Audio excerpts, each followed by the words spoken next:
শুধু পোকা আর পোকা। আসসালামু আলাইকুম। আমি এখন অবস্থান করছি আমার বেগুন ক্ষেতে।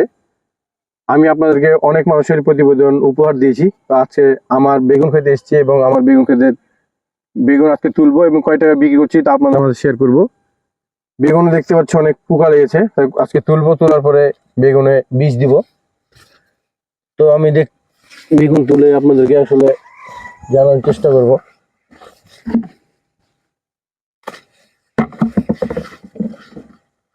প্রচুর পরিমাণে পোকা, প্রতিটা বাগুনে পোকা।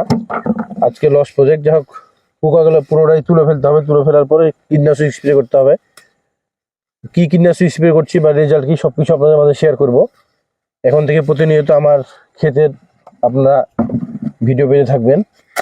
আশা করি ভালো লাগে আপনাদেরকে। বেগুন মাশাআল্লাহ ভালোই উঠেছে। এটা আমাদের রাজশাহী অঞ্চলের চায়না নামে পরিচিত। এটি অনেক আমাদের বর্তমানে রাজশাহী অঞ্চলে ব্যাপক চাহিদা রয়েছে এই বেগুনের।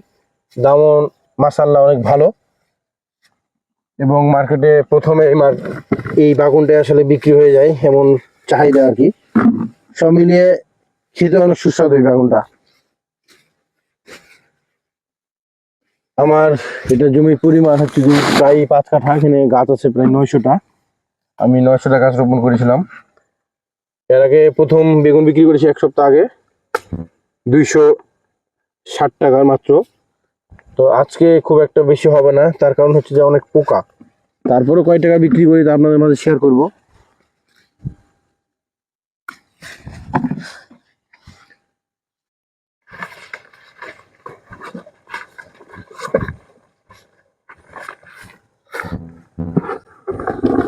শুধু পোকা আর পোকা।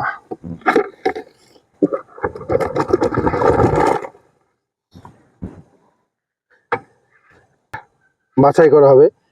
দেখতে পাচ্ছেন সবগুলাই পোকা, শুধু ভালো খুবই কম। তারপর দেখি কি পরিমাণ ভালো পাওয়া যায়। এখন বাছাই করব।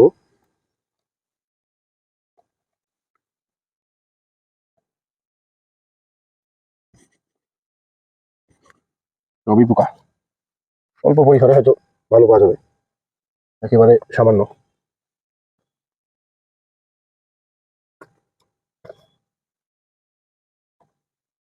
বেগুন বাছার পরে অবস্থা 4 থেকে 5 কেজি যাবে ভালো, বাদ বাকি সবই কানা। দেখা যাক আগামীকাল কি বাজার দর যায়, তা আপনাদের সাথে শেয়ার করবো আর কি। দেখতে পাচ্ছেন যে কি পরিমাণ কানা। 100%-এর মধ্যে 10% ভালো, 90%-এ কানা। স্প্রে করার পর আবার আপনাদের মাঝে শেয়ার করব যে কি অবস্থা, বেগুনের কানা কি পরিমাণ কমেছে বা ভালো কি পরিমাণ পেয়েছি। ধন্যবাদ সবাইকে।